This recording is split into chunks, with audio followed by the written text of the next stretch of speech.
Hello everyone, मैं Rajesh Kumar Verma from GWPC Bharatpur. आज हम पढ़ेंगे कि जो धातुओं में संक्षारण होता है, कोरोजन होता है, वो क्या होता है, किस प्रकार होता है, किस प्रकार से उनकी प्रोसेस होती है। तो सबसे पहले हम जानते हैं कि कोरोजन क्या होता है। देखो, कोरोजन का बेसिक मीनिंग होता है डीके ऑफ मेटल, मतलब धातुओं का क्षय। धातुओं का जो क्षय होता है, यानी जो धातुओं का डीके होता है, वो किन वजह से होता है। तो बेसिक मीनिंग है धातुओं का क्षय होना, धातुओं का डीके होना। अब ये डीके क्यों होता है, इसके लिए कौन से कारक जिम्मेदार हैं। देखो, जो बाहरी एनवायरनमेंट एजेंसीज है, हवा, पानी, जो पर्यावरणीय वातावरणीय कारक है, उनकी वजह से धातुओं का क्षय होता है। धातुएं लगातार वातावरण के संपर्क में आने से, एनवायरनमेंट के कांटेक्ट में आने से इनकी जो बाहरी लेयर है वो ख़राब हो जाती है, और ज़्यादा समय तक कांटेक्ट में आने पर इसके अंदर तक ये धातु ख़राब हो जाती है, और बाद में क्या होता है, ये धातु नष्ट हो जाती है।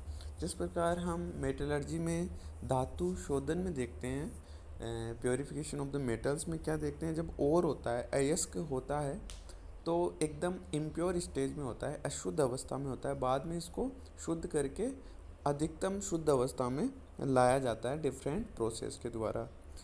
लेकिन कोरोजन के में क्या होता है, उल्टा होता है। एक शुद्ध धातु होता है जो प्रोसेस करके शुद्ध किया गया है, वो धातु कोरोजन के कांटेक्ट में आने से लगातार डीके होता रहता है, उसका क्षय होता रहता है, ख़राब होता रहता है। तो वो ओर की स्टेज में पहुंच जाता है, एस की स्टेज में पहुंच जाता है, जहां वो सबसे कम शुद्ध है या सबसे ज़्यादा अशुद्ध है। तो बाहरी एजेंसीज है, एनवायरनमेंट है, इनके कांटेक्ट में आने से धातु का लगातार क्षय होता रहता है, जिसके लिए एनवायरनमेंट एजेंसीज यानी वायुमंडलीय कारक जिम्मेदार होते हैं। तो इस प्रक्रिया को हम संक्षारण या कोरोजन कहते हैं। जैसे धातु में जो जंग लगना है, वो धातुओं का संक्षारण है। धातु में जंग के कारण गड्ढे पड़ना, डिफरेंट टाइप के होल होना, वो संक्षारण है। तो कोरोजन हो गया अपना कि धातु व मिश्र धातुओं की सतह का वायुमंडलीय कारकों द्वारा धीरे धीरे विनाश या क्षय होना संक्षारण कहलाता है। इसके लिए मैंने बता दिया आपको कि एनवायरनमेंट एजेंसीज, हवा, पानी, ये रेस्पॉन्सिबल है। कुछ आइडल मेटल्स, आदर धातु होती है, जैसे प्लेटिनम, सोना, चांदी आदि में संक्षारण यानी कोरोजन नहीं होता। बाकी और जो धातु है उनमें कोरोजन पाया जाता है। अब कोरोजन के विषय में अलग अलग थ्योरीज दी गई है, अलग अलग सिद्धांत दिए गए हैं। तो हम सबसे पहले पढ़ेंगे एसिड थ्योरी, अम्ल सिद्धांत। ठीक है। अम्ल सिद्धांत क्या होता है कि जल, ऑक्सीजन व कार्बन डाइऑक्साइड की उपस्थिति में अशुद्ध लोहे का संक्षारण। मतलब जब कोई धातु या फिर जो आयरन है वो कांटेक्ट में आता है, किसके, कार्बन डाइऑक्साइड, पानी और ऑक्सीजन के कांटेक्ट में आता है, तो उसका कोरोजन होता है, यानी उस पर जंग लगती है। तो ये जो जंग लगने की प्रक्रिया है लोहे पर, इन जो जल, ऑक्सीजन और कार्बन डाई की उपस्थिति में, तो इस प्रक्रिया को एसिड थ्योरी का नाम दिया गया, अम्ल सिद्धांत का नाम दिया गया है। अब कुछ आयरन्स की रिएक्शन है, आयरन लोहे की रिएक्शन है कि लोहा किस प्रकार से ऑक्सीजन और पानी के साथ क्रिया करके क्या क्या प्रोडक्ट्स बनाता है। जैसे मैं बात करूं कि ये वाला बिंदु है यहाँ पर, डॉट जो इंडिकेट कर रहा है यहाँ पर, ये 2Fe O2 4O2 2H2, इससे ये वाला Fe ऑक्सीजन से क्रिया करेगा, Fe फोर्स कार्बन डाइऑक्साइड से और पानी से, तीन चीज़ें थी इसमें, जल, ऑक्सीजन, कार्बन डाइऑक्साइड, इससे लोहा कांटेक्ट में आया, लोहे ने क्रिया की, आयरन ने क्रिया की, तो 2FeHCO3 का होल ट्वाइस बना दिया। तो ये क्या है, फेरस बाइकार्बोनेट इन्होंने प्रोडक्ट बनाया। इसी प्रकार से जो नीचे रिएक्शन हो रही है 2FeHCO3 का होल ट्वाइस ऑक्सीजन, जो यहाँ पर फेरस बाइकार्बोनेट बना है पहली पद में या पहली स्टेप में, वो ऑक्सीजन से क्रिया करके वापस क्या बनाएगा, बेसिक फेरिक कार्बोनेट, यानी सारिये कार्बोनेट, फेरिक कार्बोनेट बनाता है। अब ये सारे कार्बोनेट वापस किसके कांटेक्ट में आता है, जल के कांटेक्ट में आता है, जो कि थर्ड स्टेप में दिया हुआ है, इस वाले स्टेप में दिया हुआ है 2Fe CO3 2H2। तो इससे फेरिक हाइड्रोक्साइड बनता है FeOH2 का whole thrice plus CO2 release होती है। इसमें फेरिक हाइड्रोक्साइड है वो क्या होता है, अपघटित हो जाए, टूट जाता है किसमें, Fe2O3 और 3H2 में, तो फेरिक ऑक्साइड बनता है। जो ये फेरिक ऑक्साइड यहाँ पर जो बना है ये किसके लिए, जंग यानी कोरोजन के लिए रिस्पॉन्सिबल है। तो जो एसिड थ्योरी है इसमें बेसिकली क्या होता है कि ये जो लोहे के कांटेक्ट में हवा और ये कार्बन डाइऑक्साइड और वाटर कांटेक्ट में आते हैं, तो इसके कारण क्या होता है, कोरोजन होता है। अब जो एसिडिक स्टेज है, एसिड अम्लीय अवस्था जितनी ज़्यादा होगी उतना ही कोरोजन का ज़्यादा खतरा रहेगा। अब यहाँ पर CO2 था अभी एसिड थ्योरी के अंदर, तो CO2 क्या है कि एसिडिक नेचर में रहता है, तो यहाँ पर जो जंग लगने की संभावना है वो ज़्यादा होती है। तो इस तरह से हम क्या पढ़ते हैं इसमें कि जो एसिड थ्योरी है वो लोहे पर जो जंग लगने की प्रक्रिया है उसके बारे में बताती है। ये प्रक्रिया लगातार जारी रहती है जब तक ये जो जल, हवा, ये कार्बन डाइऑक्साइड ये इनके कांटेक्ट में रहती है। तो ये एसिड थ्योरी है जो लोहे के बारे में बताई गई है। दूसरा अपना है कि जो संक्षारण है उसका सेकंड प्रिंसिपल है शुष्क रासायनिक सिद्धांत, थ्योरी ऑफ ड्राई कोरोजन, इसको शुष्क रासायनिक सिद्धांत बोलते हैं, या डायरेक्ट केमिकल कोरोजन जिसको हम बोलते हैं। तो इसके अंदर क्या होता है कि वायुमंडल के अंदर शुष्क मतलब सूखा, मतलब नमी के कांटेक्ट में, मॉइस्चर के कांटेक्ट में कम, डायरेक्टली मॉइस्चर के कांटेक्ट में नहीं आता है। वो अलग बात है कि यदि हवा में कुछ मॉइस्चर रहा तो वहाँ कांटेक्ट में आ सकता है। तो ये वैसे ड्राई कोरोजन है, डायरेक्ट केमिकल कोरोजन दूसरा सिद्धांत है संक्षारण का। तो इसमें क्या होता है कि जैसे कई गैसेज हैं एनवायरनमेंट में, ऑक्सीजन है, क्लोरीन, हाइड्रोजन, ये क्या करती है, सीधे धातु से कांटेक्ट में आती है और उसको, धातु को ऑक्सीडाइज कर देती है, ऑक्सीकृत कर देती है, जिससे क्या होता है कई प्रोडक्ट्स बनते हैं, कई कंपाउंड्स बनते हैं।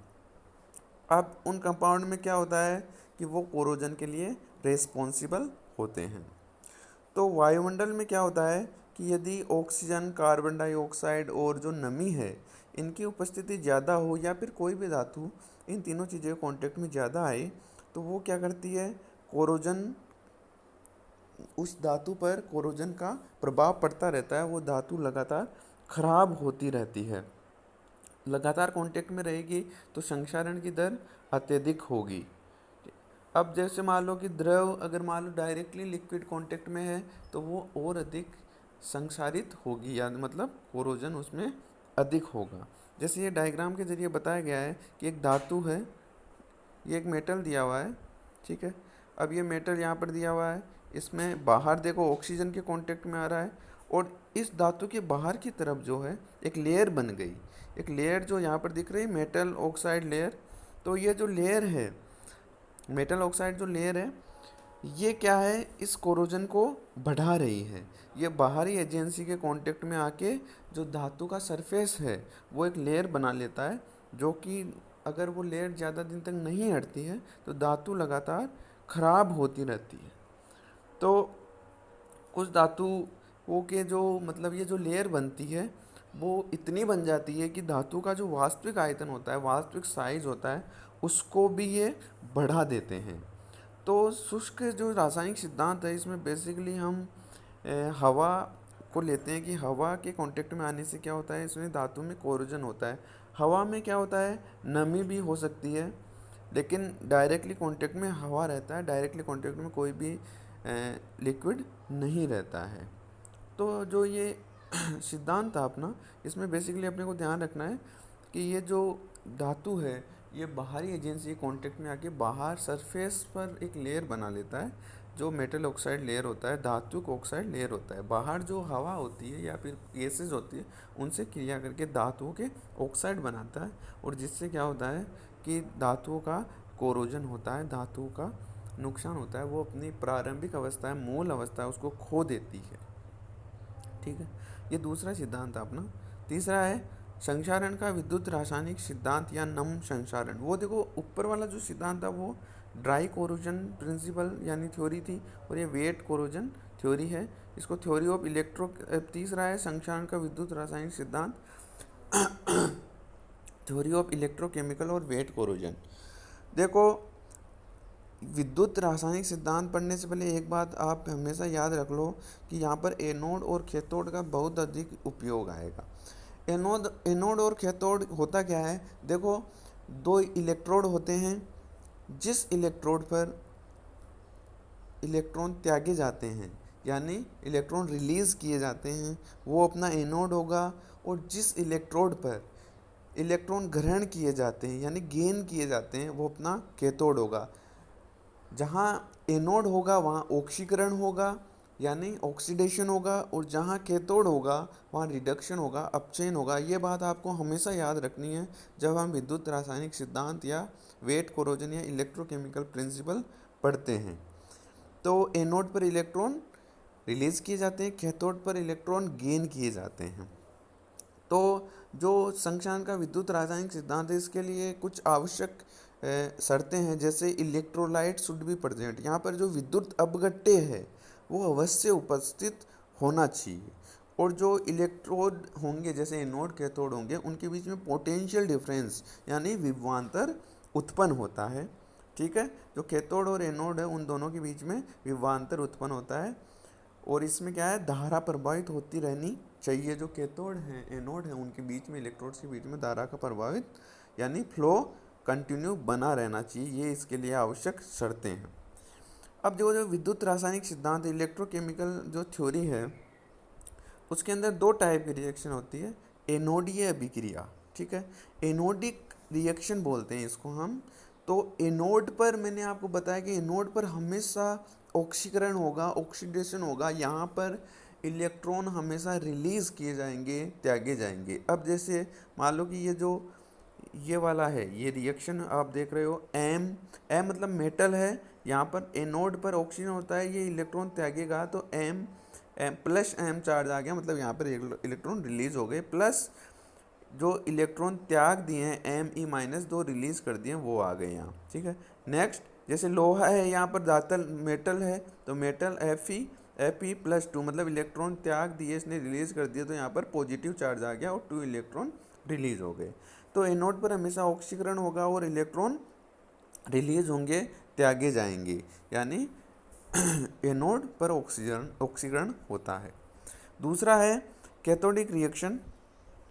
देखो कैथोडिक जो रिएक्शन है ये वाला, कैथोडिक रिएक्शन में कैथोडीय धातु का संचारण नहीं होता है। देखो एक चीज़ हमेशा याद रखना कि जो एनोड होता है वो ज़्यादा एक्टिव होता है, ज़्यादा सक्रिय होता है, तो जिस धातु पर एनोडिक रिएक्शन होती है वहीं पर केवल संचारण होता है।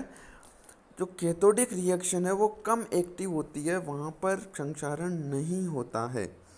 ठीक है, जो कैथोडिक धातु है, कैथोडिक जो धातु उसका संचारण नहीं होता है, और कैथोड पर हमेशा अपचयन होता है और हाइड्रोजन गैस रिलीज होती है, हाइड्रोजन गैस त्यागी जाती है।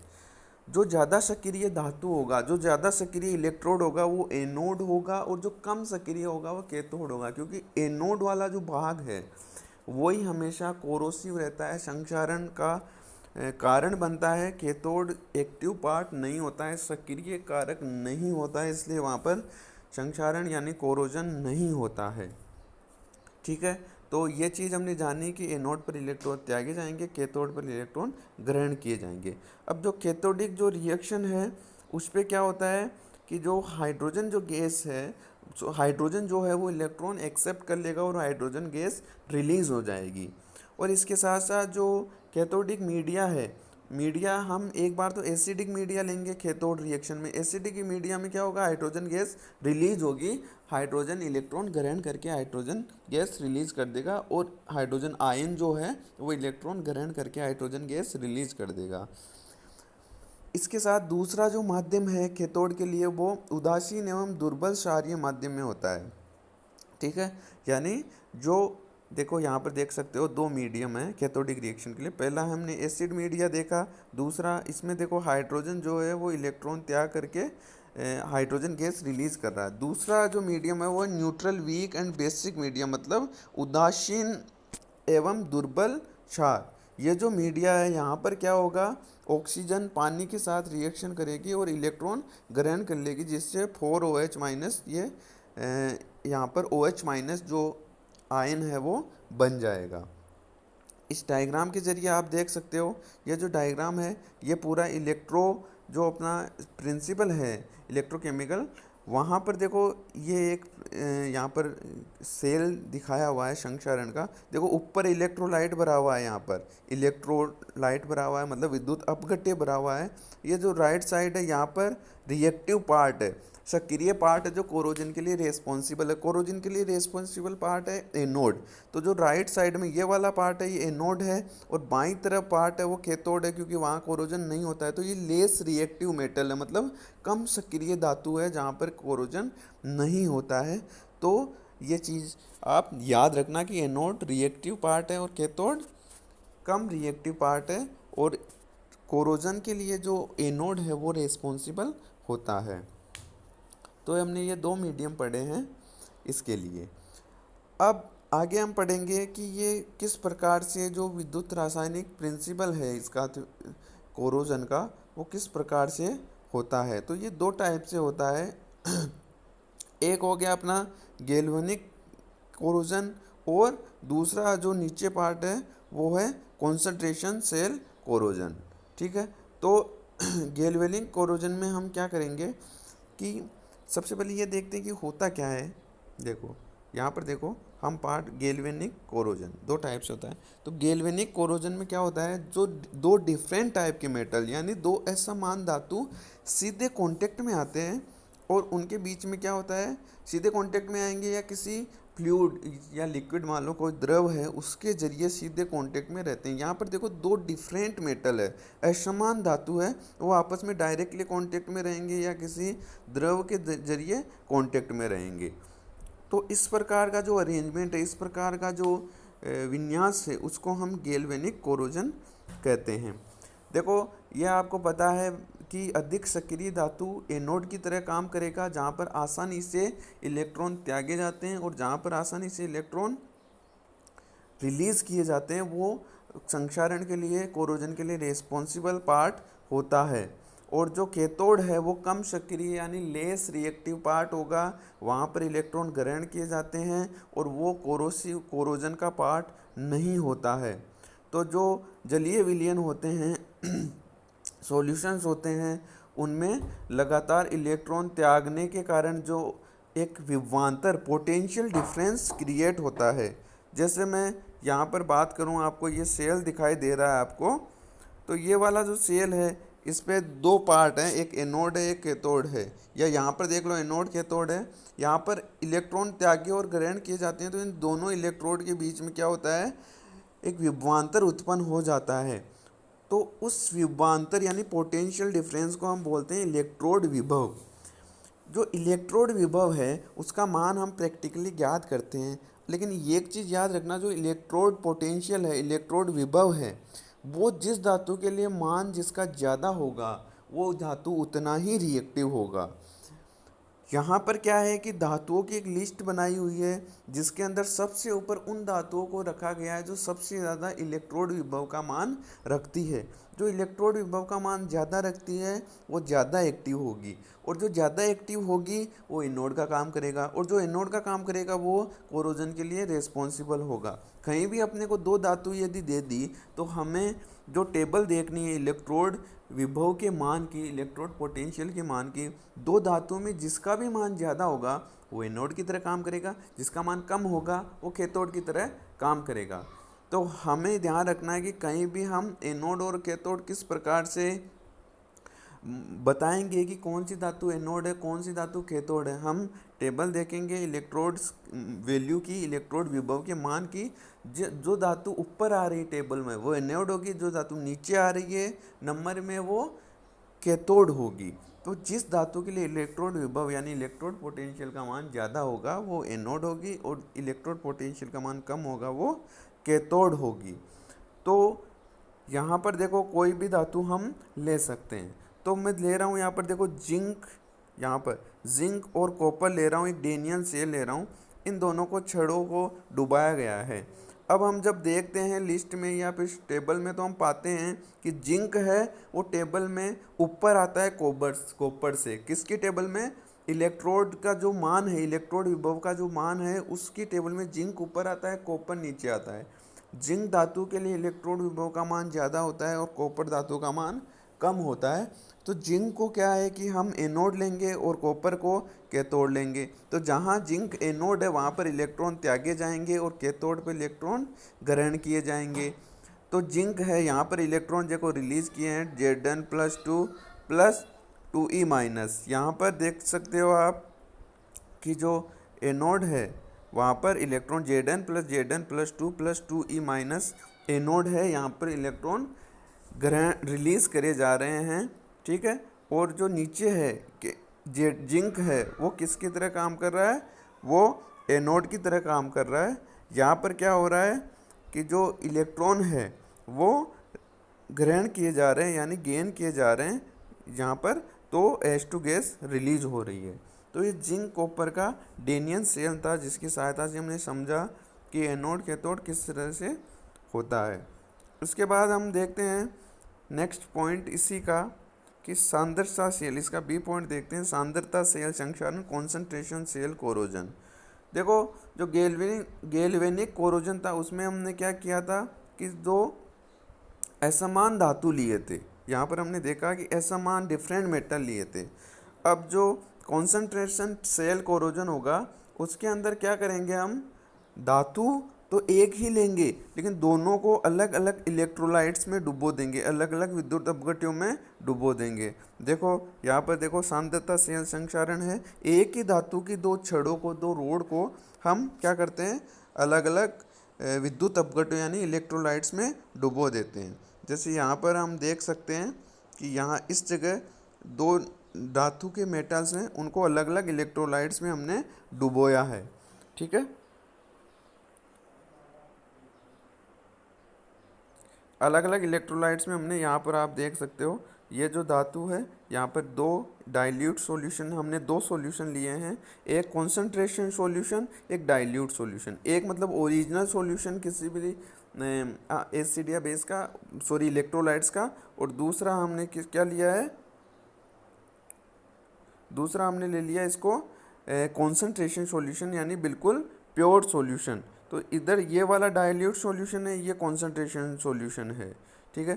तो इन दोनों को हमने अलग अलग विद्युत अपघट्यों यानी इलेक्ट्रोलाइट्स में डुबो दिया है। तो इस प्रकार का जो अरेंजमेंट है, एक ही धातु की छड़ों को अलग अलग विद्युत अपघट्यों इलेक्ट्रोलाइट्स में डुबो के रखना, वो क्या अरेंजमेंट है? कॉन्सेंट्रेशन सेल का अरेंजमेंट है। ठीक है। तो इस प्रकार इन दोनों इलेक्ट्रोड्स इनको बैटरी से हम जोड़ देंगे और करंट प्रवाहित करेंगे। ठीक है। तो इसमें क्या होता है? सबसे पहले दो प्रकार के इसमें प्रोसेस होते हैं। देखो आयन सेल, मतलब आयन सेल में क्या होगा कि एनोड पर इलेक्ट्रॉन त्यागे जाएंगे और कैथोड पर इलेक्ट्रॉन ग्रहण किए जाएंगे। तो देखिए यहाँ पर ये एनोड है, इस प्रकार का एनोड पे इस सेल में जो Fe है वहाँ पर दो इलेक्ट्रॉन रिलीज किए, और कैथोड पे देखो हाइड्रोजन आयन ने दो इलेक्ट्रॉन ग्रहण करके हाइड्रोजन रिलीज कर दी। तो यहाँ पर ये दो टाइप की रिएक्शन होती है। ठीक है। तो सांद्रता सेल आपको समझ में आ गया कि एक ही धातु की दो छड़ों को अलग अलग विद्युत अपघट्यों में डुबो के रखते हैं। इसी का नेक्स्ट पार्ट है कि ऑक्सीजन सांद्रता सेल। ऑक्सीजन सांद्रता सेल में कुछ नहीं है कि जो ऑक्सीजन की मात्रा है वो सांद्रता है, यदि अलग अलग हो, अलग अलग सतह पर, जैसे मान लो धातु का कोई पार्ट ज़्यादा कांटेक्ट में आया है, कोई पार्ट कम कांटेक्ट में आया है, तो जो ज़्यादा कांटेक्ट में आया है, एक पार्ट कम कांटेक्ट में आया, तो उन दोनों का बीच का जो अंतर है वो ऑक्सीजन सांद्रता सेल यानी ऑक्सीजन कॉन्सेंट्रेशन सेल को डिनोट करता है, उसका निर्माण करता है। इसमें भी वही रिएक्शन होती है जहाँ पर ऑक्सीजन कम होगी। मतलब ऑक्सीजन कम होने का क्या मतलब है कि वो एक्टिव पार्ट है, मतलब वो एनोड है, वहाँ पर कोरोजन ज़्यादा हुआ है तो वो एक्टिव पार्ट है, तो वो क्या होगा? एनोड होगा। तो मतलब जहाँ पर ऑक्सीजन कम होगी उस जगह पर हमेशा एनोड होगा और इलेक्ट्रॉन त्यागे जाएंगे, और धातु के जिस पार्ट में ऑक्सीजन की अधिक मात्रा होगी वो कैथोड होगा, वहाँ पर इलेक्ट्रॉन ग्रहण किए जाएंगे। तो ऑक्सीजन सांद्रता सेल में यह ध्यान रखना है कि कौन से पार्ट पे ऑक्सीजन ज़्यादा है। ऑक्सीजन ज़्यादा है वो कैथोड होगा, उस पर कोरोजन नहीं होगा। और ऑक्सीजन की मात्रा कम कांटेक्ट में आ रही है, वहाँ पर क्या होगा, एनोड होगा, जिससे क्या होगा, इलेक्ट्रॉन वहाँ पर रिलीज किए जाएंगे। तो ये अपना ऑक्सीजन सांद्रता सेल हो गया। अब नेक्स्ट है गर्त संक्षारण पिटिंग कोरोजन। हम देखते हैं कि किसी भी धातु जो डायरेक्टली कांटेक्ट में निरंतर बनी रहती है, किसके, जो एनवायरनमेंट एजेंसी है, बाहरी कारक उनके लगातार संपर्क में बनी रहती है, तो वो लगातार संक्षारण यानी कोरोजन जंग के कारण खराब होती रहती है। तो वो ज़्यादातर जब खराब होती रहती है तो धातु का भाग जो अशुद्धियों से ढका हुआ रहता है, वहाँ पर क्या होता है, ऑक्सीजन कम होता जाता है, ठीक है, और वो एनोड बनता जाता है, ठीक है। एनोड बनने से क्या होगा, चारों ओर का क्षेत्र ऑक्सीजन से प्रचुर मात्रा में रहेगा। तो इस प्रकार लास्ट में होते होते क्या हो जाता है, जो कैथोड है वो बड़ा हो जाता है और जो एनोड है वो कम हो जाता है। क्योंकि जो एक्टिव पार्ट है, धातु का जो एक्टिव पार्ट होता है, वो शुरू में तो क्या होता है, ज़्यादा होता है, बराबर ज़्यादातर रिएक्शन करता रहता है। लेकिन क्योंकि एक्टिव पार्ट कौन होगा, एनोड, मतलब शुरू में एक्टिव पार्ट एनोड का साइज जो है वो बड़ा होगा, और जो कम एक्टिव पार्ट है कैथोड, उसका जो साइज है वो ज़्यादा होगा। लेकिन जैसे जैसे ये धातु कोरोसिव होगा या फिर एनवायरनमेंट एजेंसी के कांटेक्ट में आता रहेगा, लगातार कांटेक्ट में आने से जो सक्रिय पार्ट है वो कम हो जाएगा और जो निष्क्रिय पार्ट है वो बढ़ता जाएगा। मतलब जो एनोड की साइज है वो कम होती जाएगी और कैथोड की साइज बढ़ती जाएगी।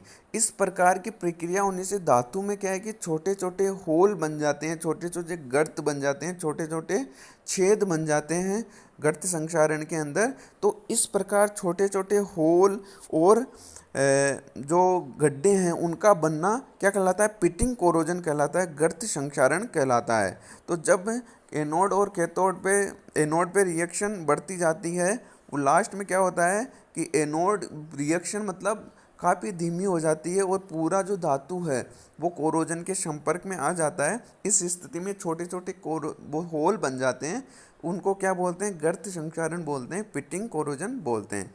इस स्थिति में भी एनोड पे Fe+2 एनोड पे इलेक्ट्रॉन त्यागे जाएंगे और कैथोड पे इलेक्ट्रॉन ग्रहण किए जाएंगे। जो सेम रिएक्शन है, यहाँ पर लोहे की रिएक्शन दर्शाई गई है।